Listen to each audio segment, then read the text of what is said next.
And I don't get paid for any of them. The last one I don't get paid for because that's the one I just called. I get a text message, I'm not paid for that because they haven't paid me yet.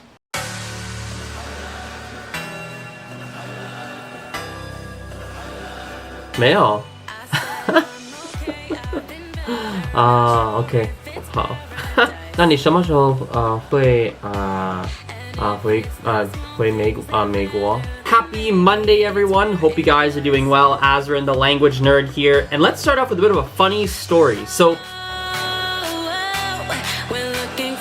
hey man, this is a boring answer to your question, but the reality is that when it comes to right brain versus left brain learning styles, I just feel like you gotta do what works for you, whatever works best. I don't really think there's a better or worse, or I don't necessarily think that people need to have a balanced approach, quote unquote, per se. I just think that whatever works for you is what you gotta do, man. That's kind of where I sit on the issue, so.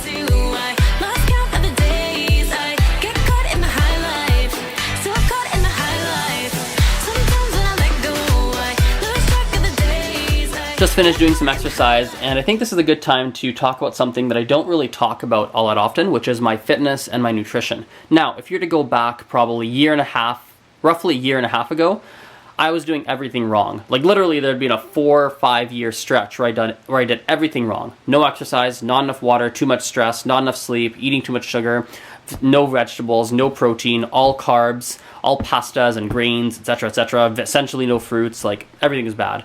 Then I decided to kind of make a change, and as of right now, my nutrition is in an okay spot. It's not perfect. There's a lot that I do that's not proper, that I shouldn't be doing, but it's not in a bad spot, and I'm definitely a lot happier where it is now versus a year and a half ago, which is great. In terms of fitness, I'm kind of on and off. What I tend to do is I'll make the right fitness decisions for a month, 2 months, 3 months, and then I'll stop, right? And then I'll stop and I won't do it for another 1 month, 2 months, 3 months. So I'm on and off for the fitness side of things. So right now I'm in an on cycle, meaning I will be doing, you guys will probably see in the vlogs, I will be doing, I have an app that I follow, I will be doing some every single day. But again, it's not, to be perfectly open, I'm not doing as much exercise as I should be. I'm not, right? It's not something that comes 100% naturally to me, but hey, I'll chip away, and I'll chip away. It's better than it used to be, which I'm happy about, and I'll keep chipping away and try to get better with it.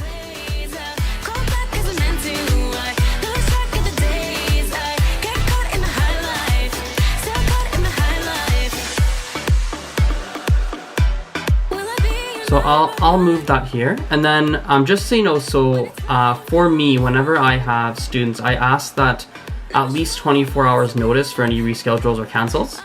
Otherwise, I charge for the lesson because it's my full-time job, and so if I knew they're going to reschedule, I would put another student into your slot. And so for this time, no problem. But just want to make sure I told you because that's something I typically do with my students. I want to make sure I have at least 24 hours notice. Hello, this is AZREN here giving you a shout. I just saw your text message there about our lesson later. Hey, no problem at all. Thought I would just give you a call to see if we can find a time to reschedule. Just give me a shout back and get this message, that'll be great. I'll send you a text message right now as well, in case you check those more often. So, okay, talk to you soon, bye. That becomes 1, 2, that's 3 cancellations in the same day, all in a row, huh? And I don't get paid for any of them. The last one I don't get paid for because that's the one I just called. I get a text message, I'm not paid for that because they haven't paid me yet. This is the first lesson where they're paying me. And then the other one canceled. He says he's gonna pay me. Well, I mean, he'll say he'll transfer me because he's still committed, but you never know with people, right?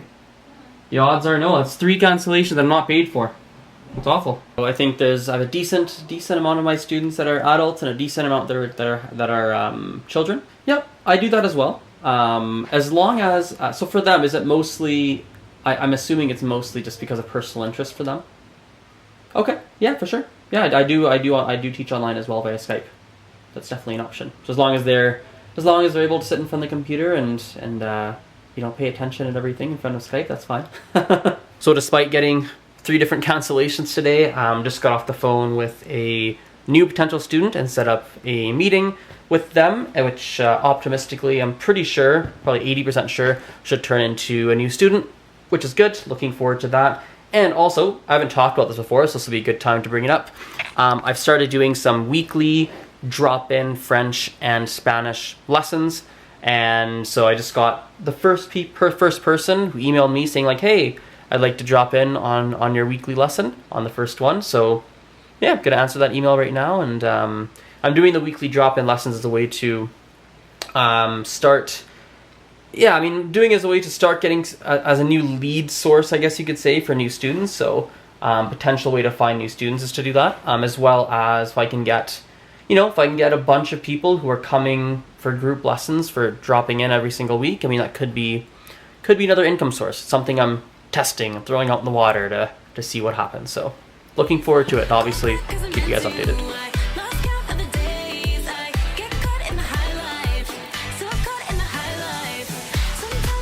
Finished the teaching for the day. It's about 7:33 right now.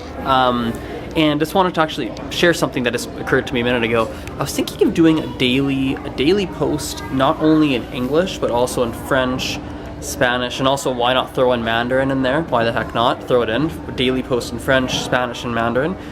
Thinking about doing that. I mean, I was just thinking, I think it'd be a good idea because I know a lot of you guys speak some of those languages.